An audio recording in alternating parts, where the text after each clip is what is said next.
que nos la va a dar el padre Mendizábal. El padre Mendizábal es un sacerdote jesuita que nació en un pequeño pueblo de Guipúzcoa llamado Vergara, muy próximo a Loyola, de donde es San Ignacio de Loyola, fundador de la Orden de los Jesuitas. Y cerca de Eibar, de donde es el reformador. Somos casi paisanos. Muy bien.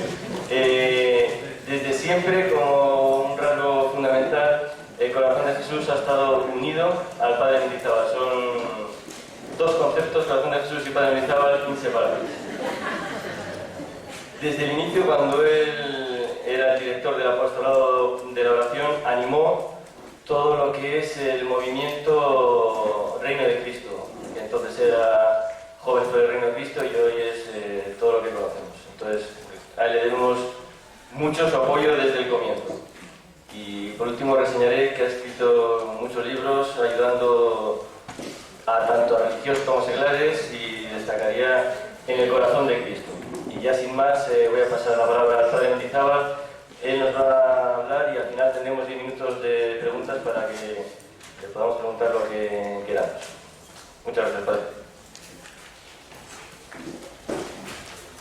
Agradezco las palabras de presentación de este eibarrés y los conocemos muchos de otros años. Renuevo mi adhesión a este movimiento admirable, obra del corazón de Jesús. Y pues me han asignado como tema este del ofrecimiento del apostolado como camino de santidad, un camino excelente de santidad. Es como una actualización del lema que habéis tomado de la Jornada Mundial de la Juventud, arraigados en el corazón de Cristo, firmes en la fe. Y es verdad, nosotros nos arraigamos en el corazón de Cristo, tenemos que arraigarnos. No se arraiga uno en la otra persona en el brazo, me arraigo en el brazo, me arraigo en el corazón, me arraigo. La verdad, Jesús decía, cuando vaya volveré a vosotros y os tomaré conmigo, para que donde yo estoy estéis vosotros. Ese tomar conmigo, quiere decir en mi corazón, conmigo. Pues bien, es arraigarnos en el corazón de Cristo y camino para arraigarnos. Parto de la aceptación clara de la llamada de cada uno de vosotros a la santidad. Si no queremos caminos de santidad, sería pues como una especie de mapa de turismo para estar tumbado en la hamaca. No es eso, es una ruta de camino, un caminar. Y esa llamada a la santidad ha sido una característica del Concilio Vaticano II, que veo que a la gente le suena como a mí la guerra de Cuba cuando era joven. Es decir, que para algunos ya el Concilio Vaticano se pierde en las sombras de la prehistoria. Y no, lo hemos vivido el Concilio Vaticano II y sus incidencias interiores. Y realmente destacó ese caso, me parece único, de expresarse formalmente la urgencia de la vocación a la santidad. Todos los fieles están llamados a la santidad. ¿Esto qué quiere decir? Que ningún cristiano puede contentarse con decir no es pecado. Eso no es pecado. Eso no es, ya está. Eso no le puede bastar. Sino tiene que tender a la santidad. Tiene que ser sano. Ser sano. Y esa llamada universal la expresó el concilio en la Constitución Fundamental de la Iglesia, en el número 41, cuando dice que todos los cristianos, sea cual sea su estado, circunstancia y condición, está llamado y aún obligado a la santidad. Y todo fiel llegará a la santidad y pone esas condiciones. Primero, si toma, recibe lo que tiene en las circunstancias donde está, de las manos del Padre. Primer paso. Segundo, busque la voluntad de Dios, se conforme con la voluntad de Dios. Y tercero, manifieste en toda su vida, incluso en la relación con el mundo, el amor con que Dios nos amó. Es un programa precioso. Es un programa que indica eso que es tan importante, que tenemos que ser santos, tenemos que serlo. ¿Y cómo que eso hay que entenderlo? Santo aquí y ahora.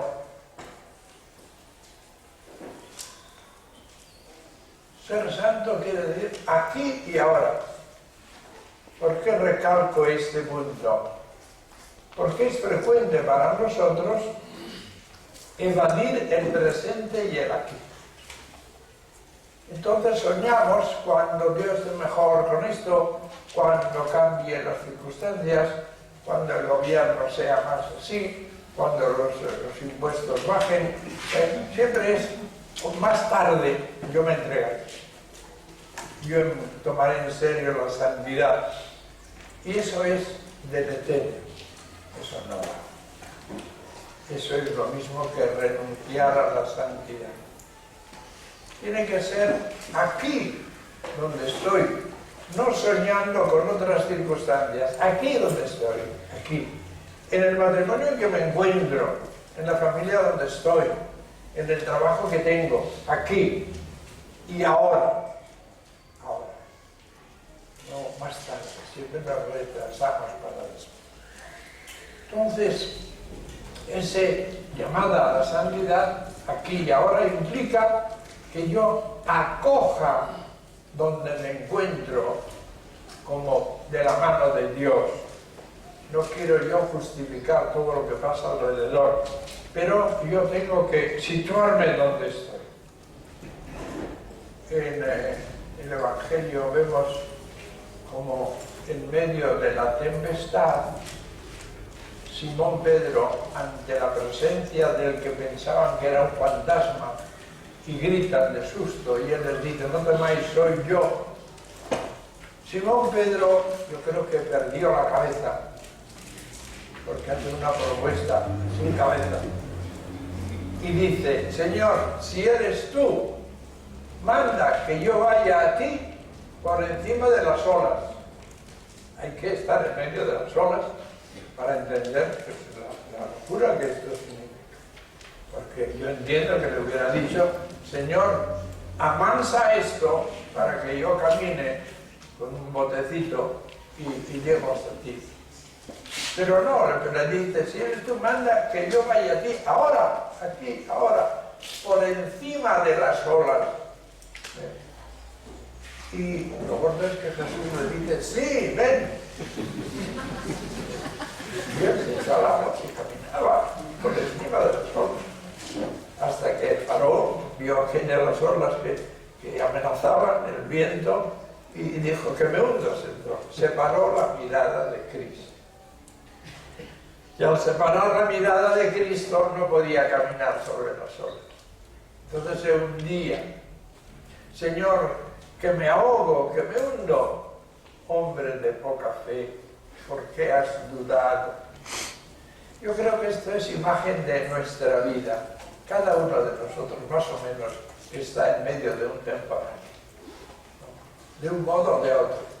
O personal, o familiar, o político, o de donde sea. Está en medio. Y siempre la tendencia es a que pasen las horas. Bueno, que pase este mal rato. Y yo no estoy para eso, que pase este rato. En cambio, el camino verdadero es caminar ya sobre las olas. A Cristo. Lo importante es mirar a Cristo, mirar al corazón de Cristo, que el Cristo que me manda no es un torturador, sino que me tiene los brazos abiertos y dice, ven aquí, ven por encima de las olas. Ser dueño de las olas no es simplemente quitarlas, sino dominar las olas, que es lo que nos cuesta a nosotros entender. Entonces tenemos que ir a la santidad, sea en cual sea nuestro estado, circunstancia y condición. Para eso tengo que ir ahora. Pero yo es verdad que yo puedo ponderar qué quiere Dios que haga ahora, pero ahora. Yo puedo verlo, buscar la voluntad de Dios. Supuesto esto, yo tengo que trabajar por evitar o por superar tal problema concreto, pero conformarse a la voluntad de Dios y en todo manifestando el amor con que Dios ama al mundo. Manifestarlo en qué manera, no teatralmente, sino siendo cauce de ese amor con que Dios ama al mundo, siendo cauce, que en todo, digamos esa palabra, yo sea bueno, con todo, que yo sea instrumento para transmitir esa bondad con que Dios ama al mundo, que tiene que estar en mí. Eso es arraigarse en el corazón de Cristo y ser reflejo en nosotros, no simplemente una copia, sino cauce que en nosotros se transforme en nuestro corazón y que se vea en nosotros el corazón de Dios que ama al mundo, de la misericordia, de la comprensión de la bondad. Hay ese programa de santidad que recalcamos frecuentemente, muy sencillo, ser bueno siempre con todos. Eso es solo el corazón del Señor Jesús. No hay malo, por malvado que sea no sea bueno con alguien alguna vez. Eso es normal. Con alguien alguna vez, por lo menos. No hay un bandido, por bandido que sea, que alguna vez no sea bueno con su madre, quizás. Pero lo que es difícil, imposible para nosotros, es ser bueno siempre, con todos, con todos. Y ahí no centramos a nadie, con todos, donde me encuentre, con él. Pero desde dentro, no fingiendo. Usamos a veces esa expresión, procure que se sienta querido, frase equívoca. No, no. Cuando uno me dice, mire, yo procuro que se sienta querido, malo. Quiérele. Claro. ¿Tú crees que no se nota que estás haciendo una comedia para que se sienta querido? Claro, porque no le sale de dentro. En cambio, si le quieres, notará que le quieres. Eso tenemos que cuidarlo mucho. Ahí cuando se nos va el mal genio y le decimos unas cuantas palabras, lo cual a veces sucede en la familia, y se le escapa a uno, y luego suele decir, bueno, esto te lo digo con todo cariño. Tienes más remedio. Si le dices con todo cariño, no tengas que anunciarlo, eso ya te ha visto. Cuando uno tiene que decir algo, es como cuando jugando al fútbol uno se dice, dice, ya habrá decidido un puntapié. Pues sí, excusa o pedida, acusación, manifiesto. Así que tenemos que caminar en la verdad, en el corazón del Señor. Y eso se nos plantea a nosotros como camino de santidad, y el apostolado de la oración pues busca no simplemente la santidad, donde a veces nos buscamos también a nosotros, yo busco ser santo, sino lo presenta como colaboración con Cristo para la salvación del mundo, de la humanidad. Y eso es lo que en el ofrecimiento del apostolado se formula. Pero no tiene que ser solo una fórmula, es una vida que expresa en esa fórmula, pero que es fórmula de verdad. No, que se pone ahí como un papagayo a repetirlo. Y esto es lo propio del apostolado, repetirlo. No, es una vida que se formula en esto, que se expresa en esto, que se reaviva en su vivencia con estas expresiones que hay ahí.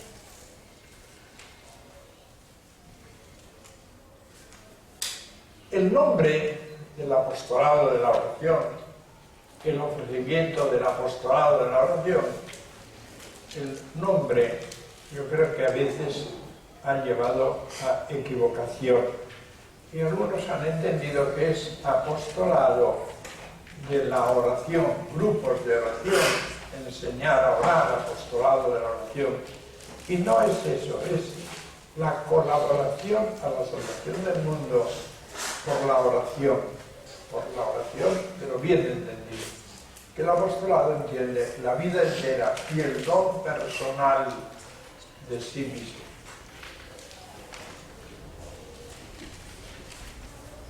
El camino fundamental y la verdad clave es la salvación del mundo, de la humanidad.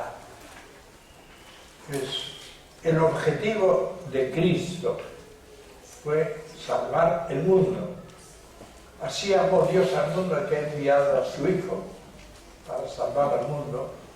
Y dice más, Dios no ha venido a condenar al mundo, sino a salvarlo. Y eso es muy claro.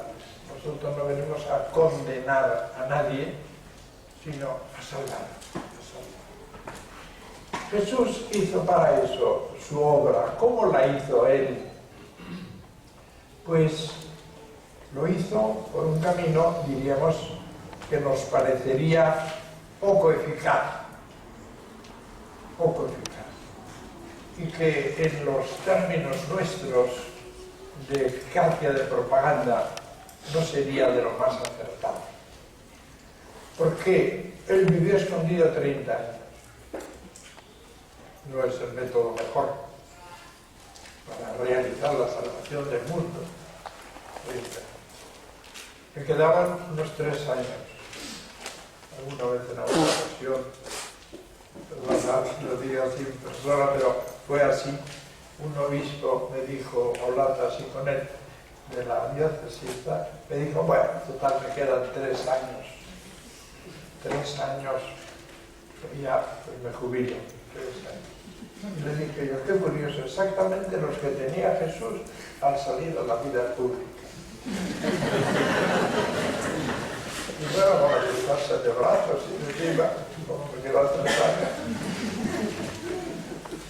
3 años se puede hacer la obra de la redención. Y esto es lo que es grande. Bueno, Él lo hizo así. Y luego pues anunció el Evangelio, ¿verdad? Anunció. Pero luego terminó en la cruz, en el ofrecimiento de sí mismo. Nos dice la carta a los hebreos que Jesús, al entrar en este mundo, dijo: no has querido holocaustos ni sacrificios, pero me has dado un cuerpo. Aquí vengo para cumplir, oh Dios, tu voluntad. Y en esa oblación de Cristo nos ha salvado a todos. Es impresionante. Es la oblación de Cristo. Cristo al entrar en este mundo hizo un ofrecimiento, un sí, una entrega de sí. El Papa Juan Pablo II, que indudablemente apreciaba mucho y ha dado unas orientaciones muy eficaces para el apostolado de la oración, cuando habló en la visita a España el año 83, cuando habló en Barcelona, quiso indicar como las actitudes fundamentales del cristiano, y eso en Barcelona. Y la primera que marcó fue el ofrecimiento de Cristo al entrar en este mundo, como indicando la necesidad de esa postura verdadera. Al entrar en este mundo, dijo: aquí estoy para cumplir tu voluntad. Y en ese ofrecimiento de Cristo nos ha salvado, porque ese ofrecimiento es toda su vida hasta la muerte. Esa oración culmina en la cruz, no empieza en la cruz, culmina. Tiene sus momentos de dificultad, de tentación, como es el momento de Getsemaní, donde se reafirma, donde el momento de la prueba, el momento de la dificultad de corazón, pero es fiel hasta la consumación de la cruz. Ese ofrecimiento nos ha salvado a todos. Pues bien, ese, decía el Papa en Barcelona, eso debe ser la actitud cristiana fundamental, que es como el apostolado de la oración. Es el ofrecimiento de sí mismo, de la vida, de mí mismo. ¿Para qué? Para colaborar a la redención.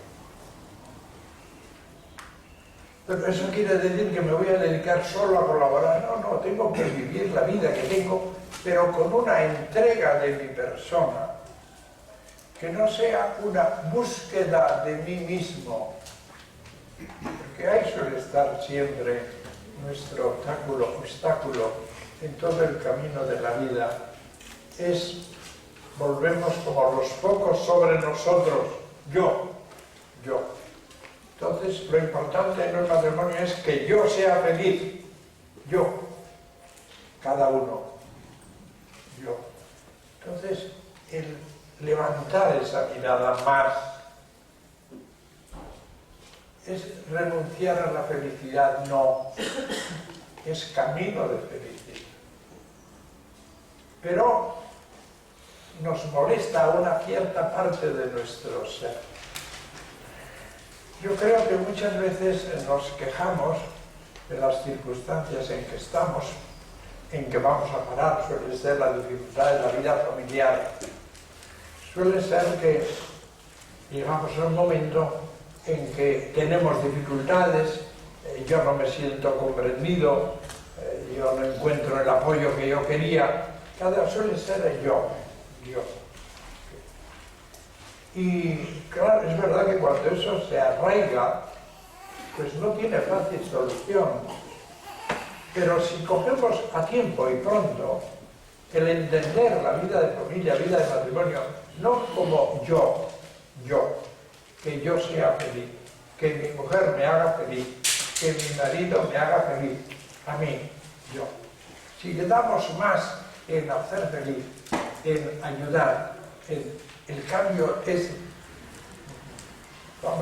180 grados, pero es camino de felicidad. Tenemos que partir de una cosa, y es que el enemigo, el demonio, tiende a presentar a Dios como enemigo de la felicidad del hombre, como obstáculo a la felicidad del hombre. Y eso es diabólico. Tenemos que evitar siempre todo aquello que de alguna manera pueda dar pie a que se vea a Dios como enemigo de la felicidad. Dios quiere que el hombre sea feliz. Será, pero en la vida eterna, no, ahora quiere que sea feliz. Pero quizás el hombre no sabe dónde está su felicidad. Y ahí suele estar la diferencia. El médico quiere curar al enfermo. Y el enfermo, si le manda ciertas cosas, le dice que le tiene manía el médico. Que no le deja hacer esto. Es un pesado. Ese es el camino verdadero. Es verdad que el Señor quiere nuestro bien. Entonces, es impresionante lo que ha hecho Dios con el hombre, con la humanidad. Primero, sentirnos muy en la humanidad. Somos uno todos, somos uno. Eso que dice que ahora se demuestra también por el DNA, que se demuestra que somos hijos de una madre, todos, todas las razas que hoy existen en la tierra. Bien, somos una familia. La familia es uno, no simplemente es una suma de sujetos, es uno. Y el hermano es hermano de sus hermanos, hijo de sus padres. Bien, nosotros somos uno. Esto da luz para muchas cosas que preguntamos a veces. Pero ¿cómo es posible que un niño, sin culpa suya, ha nacido deforme? ¿Pero qué pecado ha hecho? ¿Dios es cruel? No es verdad. Nosotros no estamos aislados, somos fruto de todas las vidas de aquellos con quien vivimos, de los antepasados, de las leyes normales de la existencia, y por lo tanto, si Dios lo hubiese creado así, quizás podríamos decir que extraño que haya creado a una forma. Pero no, somos todos producto de la humanidad, el pecado de la humanidad, somos uno. Pues bien, Dios creó al hombre y se admiraba y le encomendó que llevase adelante el mundo. Dios no suele ser absorbente, solo Él. Dios nunca es. Dios no es así. Dios hace al hombre capaz de hacer. Y el mundo se lo confió al hombre para que lo haga, para que lo trabajara, el huerto lo trabajara. Entonces decimos, ¿cómo Dios permite un mundo así? La pregunta es de Dios, ¿cómo habéis hecho un mundo así? ¿Cómo me habéis estropeado mi obra? Esa es la queja de Dios. Y entonces viene el plan de la redención. El plan de la redención no es hacer una humanidad al margen de la que existe, sino elevar esa humanidad. Elevar esa humanidad. No solo sanarle de las molestias que tiene, sino elevarla. Entonces, hace la redención. Dios se hace hombre, uno de nosotros, entra en la familia y entonces entrega su vida en amor. Se entrega al Padre. Él, al entrar en este mundo, dice: aquí estoy para hacer tu voluntad, y cumple esa entrega hasta la cruz. No se haga mi voluntad sino la tuya. Padre, en tus manos encomiendo mi espíritu. ¿Por qué? Porque el hombre no era capaz de acoger la muerte en amor, de ofrecer la muerte, de ofrecer la vida. No era capaz por su egoísmo. No era capaz. Entonces, aquí tenemos un hombre, hermano nuestro, que es capaz, que entrega su vida. Y tenemos un aspecto que es interesante. La muerte no se vence evitándola. Yo no he vencido la muerte, la he evitado, pero no la he vencido. La muerte se vence cuando se pasa en amor. Y ese es el gran misterio de la cruz. Muere amando, muere aceptando la muerte, muere amando. Es: Padre, en tus manos encomiendo mi espíritu. Digamos. Ese es el momento de la redención para elevar la humanidad. Pero es admirable que decíamos: creó el mundo y se lo confió al hombre, y parece que no se ha arrepentido. Resulta que redime al hombre y le dice: a ver, lleva adelante la redención, y nos lo confía otra vez. Y esa es la Iglesia. Y ese es el fruto de la redención en la humanidad, que tiene como finalidad levantar la humanidad entera. Cuando nosotros en el ofrecimiento manejamos estos aspectos, estos términos, y decimos: para que venga tu reino, ¿no? Me ofrezco, y pedimos al Espíritu Santo que encienda en nosotros ese amor redentor, ese corazón para entregarnos, para ofrecernos. Entonces, para que ofrezcamos de veras nuestras personas y vidas con el Jesús, unidos a Él, por la redención del mundo, es por la salvación del mundo. La Iglesia está como signo e instrumento de salvación del mundo. Y si no se salva el mundo es porque no colaboramos. Bueno, entonces, ¿cómo puedo colaborar? Pues en la colaboración de la redención pues hay muchas formas de colaboración, y entre ellas el concilio en el decreto Apostolica Mactuositate sobre la actividad apostólica, pues indica caminos diversos, que puede ser la actividad exterior, pública, y pueden ser otros modos, el apostolado, la pluma, etc., todo esto, toda actividad. Pero recalca en ese decreto, en el número 16, que toda actividad apostólica en comunidad implica el apostolado individual de cada uno. Y entonces, en ese apostolado individual de cada uno, pues recalca que hay muchas formas de vivirlo, de hacerlo, pero recalca que deben saber, que el sufrimiento, que la enfermedad, que son colaboraciones preciosas para la salvación del mundo. Y esto es lo que el apostolado de la oración recoge en ese ofrecimiento, que es una forma de su vida de entrega y de amor.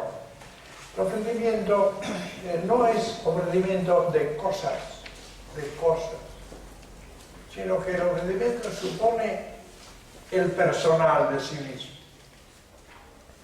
Me ofrezco contigo al Padre, dice la fórmula, porque no son las cosas las que realizan obras de redención, sino nuestra entrega unida a Cristo. Por eso el aspecto del apostolado de la oración, y que lleva RC, fundamentalmente es el ofrecerme. Esto es importante. En el matrimonio, yo le entrego a mi mujer pues la casa, y todo esto, entrégate tú, tienes que entregar. Y yo siento mucho que hoy día, muchas veces, en algunas familias no existe esa entrega. Es lo que me interesa a mí. A mí, es un camino de mi felicidad, a ver si esto, porque trae cosas, pero en el caso del Señor, en el mismo San Ignacio, cuando enseña el camino de santidad, siempre empieza por ofrecerse. Me ofrezco. Ofrecerán sus personas al trabajo. No harán algunas cosas. No, es ofrecerse, entregarse. Y ese entregarse así, que aparece así en la fórmula, que se habla si dirigirla al Padre o dirigirla a Jesús. Y yo entiendo que la fórmula del apostolado fundamentalmente no es una oración, o petición, es una consagración, ¿no? Dice en efecto que se puso en nuestro tiempo de invocación al Espíritu Santo, ven Espíritu Santo, inflama nuestro corazón en las ansias redentoras del corazón de Cristo, para que ofrezcamos de veras nuestras personas y obras en unión con Él por la redención del mundo. Yo creo que en esa introducción se ha querido sintetizar el sentido, indicando algo que aparece en la oración de Cristo. La oración de Cristo al Padre se consumó en la cruz, momento supremo, pero dice la carta a los hebreos que derramó su sangre, se ofreció a sí mismo, se inmoló en el Espíritu Eterno. Es la expresión de la carta a los hebreos. Y se habla que es ese Espíritu Eterno. Y lo más probable es el Espíritu Santo. En el Espíritu Santo es la oración de Cristo. El Espíritu Santo condujo la vida de Cristo desde el bautismo y es el que también conduce la oración suprema de Cristo en el Espíritu Santo, en el Espíritu Eterno.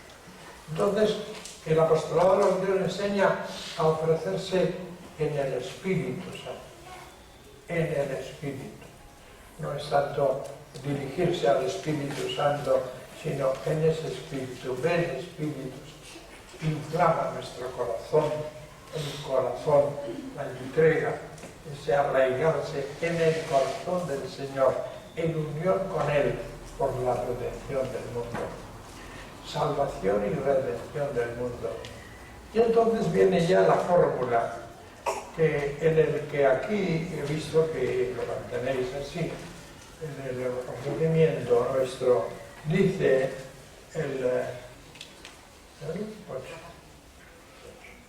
dice Señor mío y Dios mío Jesucristo. Es invocación directa a Jesús. Señor mío y Dios mío Jesucristo. Es como una especie de reconocimiento del Señor. Eres mi Señor y mi Dios. Era la fórmula de Santo Tomás cuando tocó el costado de Cristo. Señor mío y Dios mío.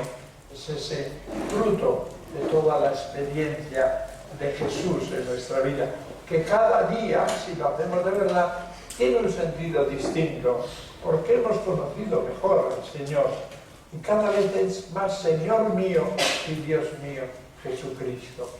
Pero nos dirigimos a Él, porque no hacemos de verdad una petición, sino decimos, por el corazón inmaculado de María, me consagro a tu corazón. Es la consagración. Me entrego. Es consagro. Tiene que tener un sentido así sacral, especial. Me entrego de ver, me consagro a tu corazón. La consagración al corazón de Jesús. y me ofrezco contigo al Padre en tu santo sacrificio del altar.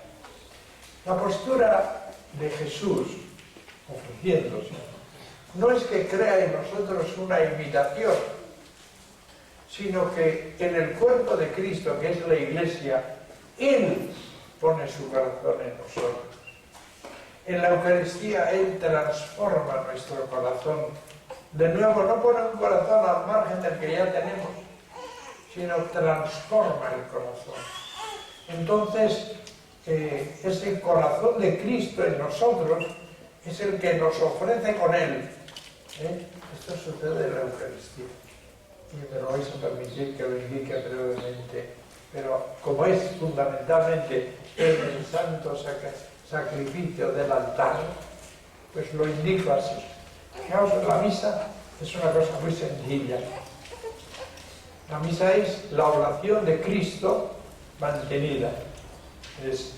Se hace presente la cruz, la oración de Cristo.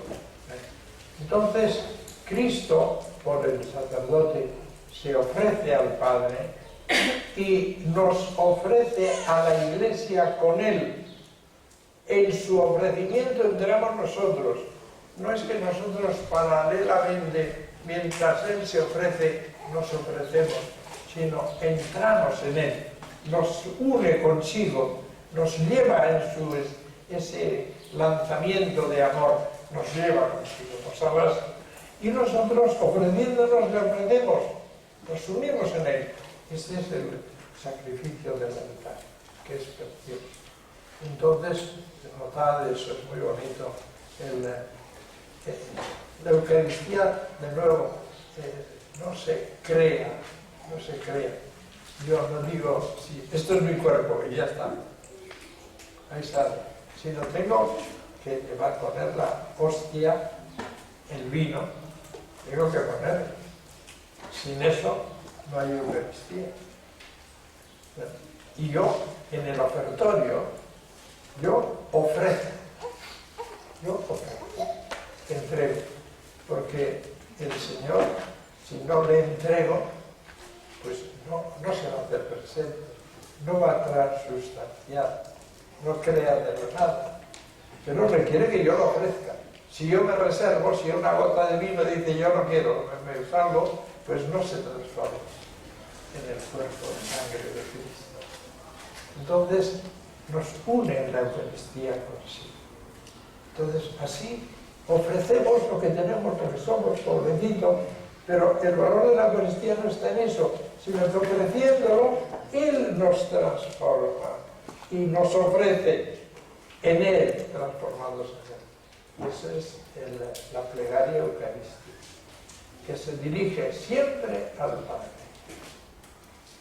Y en un sínodo africano del tiempo de San Agustín se recalca: la plegaria solemne eucarística siempre se dirige al Padre, no a Cristo, al Padre. Y entonces en esa plegaria, decida así, ahí se realiza la transustanciación y ahí se invoca al Espíritu Santo para esa transustanciación y para que eso luego unifique la Iglesia en un cuerpo y un espíritu. De nuevo se invoca al Espíritu Santo, porque Él, viviendo a nosotros, uniéndonos con Él a todos, luego decimos, por Cristo, con Él y en Él, a ti, Padre omnipotente, en la unidad del Espíritu Santo, todo honor y toda gloria. La unidad del Espíritu Santo, parece, decía Jungmann, lo afirmaba, tenía muchos fundamentos para ello, que la unidad del Espíritu no es junto con el Espíritu Santo, sino en la Iglesia. La Iglesia es la unidad del Espíritu Santo, el uno que forma el Espíritu Santo, que es la unidad de la humanidad, y dentro de ella, elevada esa unidad del Hijo de Dios por el Espíritu, que lo que se enseña con Cristo, con Él y en Él, es como la elevación de la cruz, glorioso, presentado al mundo.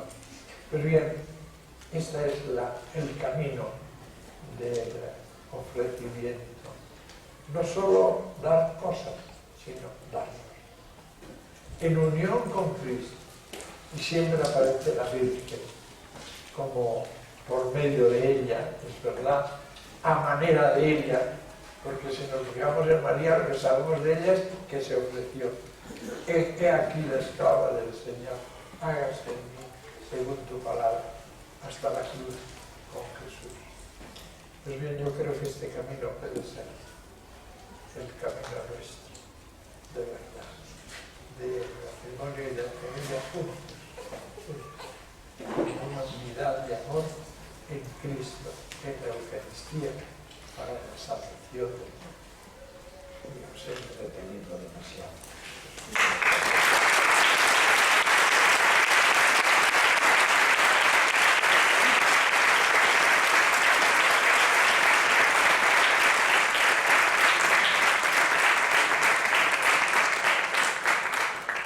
Muy bien, muchas gracias, Padre. Una conferencia muy interesante. Nos ha dado muchas ideas para que las podamos aplicar. Te lo agradezco. Bueno, ahora sería el turno de preguntas. Si alguien quiere preguntar, por favor, que levante la mano y intentaremos acercarle algún micrófono para que todos podamos entender bien la pregunta para poder oírlo contestar con la respuesta del Padre invitado.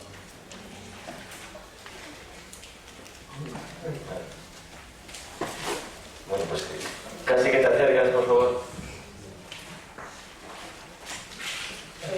Muchas gracias, Padre. Yo quería preguntarle, además de vivir el ofrecimiento en familia y rezarlo juntos siempre que podamos, pues dos palabritas para nuestros niños más pequeños. Cómo todo esto, que a nosotros incluso nos cuesta un poco, cómo empezar a que ellos lo vivan, lo sientan o empiecen a entenderlo. Muchas gracias. Bien, la pregunta que me hace vale de toda la vida. ¿Cómo les explico a los niños que el dinero cuesta tanto y todo eso? Lo van aprendiendo, lo van aprendiendo. En gran parte por osmosis. Yo creo que lo que aprenden más los niños es no porque se les recalca y se lo dice, sino del vivir, y va aprendiendo. En la misma lengua la aprenden admirablemente y nunca les enseñáis, esto es ventana, ventana, muy bien, ya ventana, ya aprendido. Aprenden sin saber nosotros cómo, pero rompe a hablar en un cierto momento y es un misterio, pero admirable. Pues yo creo que toda la vida cristiana se transmite así, de la convivencia, de la paciencia, del ejemplo de ofrecimiento, que en el comienzo entienden poco, se les puede decir, no entienden en profundidad, pero saben algo, hacen, participan, le ven al corazón de Jesús, le ofrecen, entonces no distinguen mucho el dónde sí y las cosas, y se empieza por decirle, cuando tiene algo que le cuesta un poco, lo ofreces, porque uno de los puntos importantes de ese ofrecimiento es nuestras, decimos, oraciones, trabajos, sufrimientos y alegrías de hoy. Ese suele ser el sufrimiento. Tienen que aprender un poco pues, la paciencia y se le enseña y ofreces eso a Jesús. No pedir, no creer que lo sepa así teológicamente, sino enseñarle un poco a eso, que aprenda. Pero digo lo que el sufrimiento viene del pecado, no viene de Dios el sufrimiento. Viene del pecado y entra, Dios lo que hace mucho es transformar. El sufrimiento más que quitarlo, que también tenemos que hacerlo lo que podamos, no se trata nunca de una especie de búsqueda de sufrimiento, no sería así, sino que se evita el sufrimiento. Pero se supera enormemente el sufrimiento cuando se aguanta con amor. Cuando llega ese momento que lo ofrezco, no solo lo aguanto, sino lo ofrezco en amor. Ese paso es verdadero sentimiento del pecado y de las consecuencias del pecado. Y supone siempre la entrega de la persona. Me impresionó el día pasado recordando, revisando algunas enseñanzas de Benedicto XVI. Una que fue un coloquio con párrocos de cerca de Roma y estaba reciente la visita suya a Valencia, a las familias. Y contesta uno cómo le había impresionado la concentración de Valencia de las familias. Y concretamente decía ver aquellas familias numerosas, con muchos hijos, que cada familia parecía una pequeña parroquia. Encantado de esto. Y dice, y también el ver los sufrimientos. Y cuenta, hubo allí una pareja, una del matrimonio, que habían estado a punto de separarse, de divorcio, a punto. Pero entonces, pues retomaron el camino otra vez, volvieron otra vez y estaban felices, estaban muy unidos. Y eso también apareció en aquellos días de la familia. Esto me recuerda, decía el Papa, que este es un punto siempre difícil. Cuando en el camino del amor aparece el sufrimiento. Pero en el camino del amor, como sufrimiento en el amor, no que se añada un sufrimiento. Sin sufrimiento no hay amor sin sufrimiento. Pero no porque yo me produzca sufrimiento crece el amor a la persona. Y explicaba él eso. Dice que en el camino del amor surge sufrimientos. Y generalmente surge el sufrimiento de la alteridad de los dos, del matrimonio, de temperamentos o de manera de ser, de cosas, estar juntos son distintos. Y entonces decía el Papa, cuando llega ese momento, hay que aguantar. Y si se aguanta, se abren puertas increíbles nuevas. Yo creo que eso es verdad. Cuando en las puertas del amor uno sostiene, aguanta, no simplemente soporta, sino que ese camino lo cojo. Les digo mucho que las cruces que nos vienen a nosotros en ese camino, y no hay mayor amor sin maduración de ese tipo. Cuesta mucho aceptar, amar a una persona que no es como yo, ni está todo en que sea como yo, o como yo lo quiero. Queremos dominar, hacer mío, como yo centro, y la persona para mí, como yo lo quiero. Entonces, el aceptar la diversidad, yo lo acepto, ese camino, ese madura mucho en el amor. Lo saca del egoísmo. El amor, el gran peligro del amor es el egoísmo, que corrompe el amor por dentro. Entonces decía el Papa que eso diríamos, el provecho de la crisis. Que todos tienen momentos de crisis, pero ahí es donde hay que avanzar y superar la crisis y no evitarla buscando otros caminos de su egoísmo.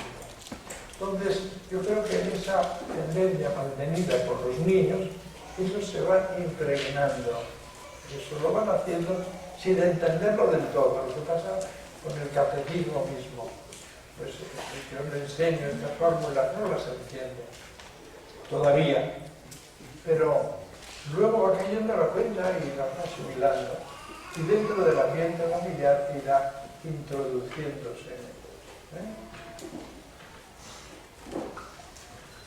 No sé si he contestado o si he hablado después. Ha contestado perfectamente. Bueno, también me gustaría acaban de preguntar por los niños. A mí me gustaría preguntarle por los que no somos niños ya, por los mayores. Comentando el pasaje del Evangelio de las olas, ha dicho que, bueno, pues que caben dos tipos de actitudes, las de los que podemos pensar, bueno, que pasen las olas y que esto se calme, o la de los que podemos pensar, por otro lado, bueno, a mí que me saquen de aquí, que me evacúen y quiero un sitio tranquilo. Entonces, ¿cómo nos empuja para que cada uno de nuestro aquí y ahora pongamos nuestro granito de arena activamente? Pues bien, esa pregunta pues bueno, cada uno, cada caso tiene su solución, pero lo que sí es esto, que yo acepte este momento en que estoy, que ponga los pies en el suelo. Yo creo que ese paso es importante. Aquí estamos en esto. Segundo, ahora yo aceptando esto, pues veo qué es más grato a Dios que yo haga ahora, ¿no? Hay una situación, pues puede ser que lo que Dios quiere es que yo ponga los medios para subsanar esto, arreglar esto. Yo pongo esos medios. No es, tiene que ser dejarlo todo y fiarse de Dios, pero hacerlo con esa paz y de veras tratando de ver en la presencia del Señor lo que parece más grato. Esa será mi conversación. Si no tengo aceite para echar en el agua y amansarlo, pues sacaré aceite. No quiere decir que si viene ya es voluntad de Dios que venga, ¿no? Si me viene fiebre, es voluntad de Dios que tenga fiebre. Yo acepto la fiebre, acepto, ¿verdad? Pero voy a ver si tomo algún norotilo, alguna cosa de eso. En la Iglesia no sacraliza el sufrimiento ni el dolor, no sacraliza. De modo que vale eso que dice dominar la creación, el comienzo del Génesis, dominar la creación, eso lo tenemos. Pero lo tenemos con espíritu de amor, con espíritu de docilidad a Dios. Entonces, que viene un dolor de cabeza, ¿qué hago? Pues lo normal, pues tomo norotilo, paracetamol, y que se me va, pues bendito sea. Que se me queda, no me revelo, sino, digo, bueno, no, otro.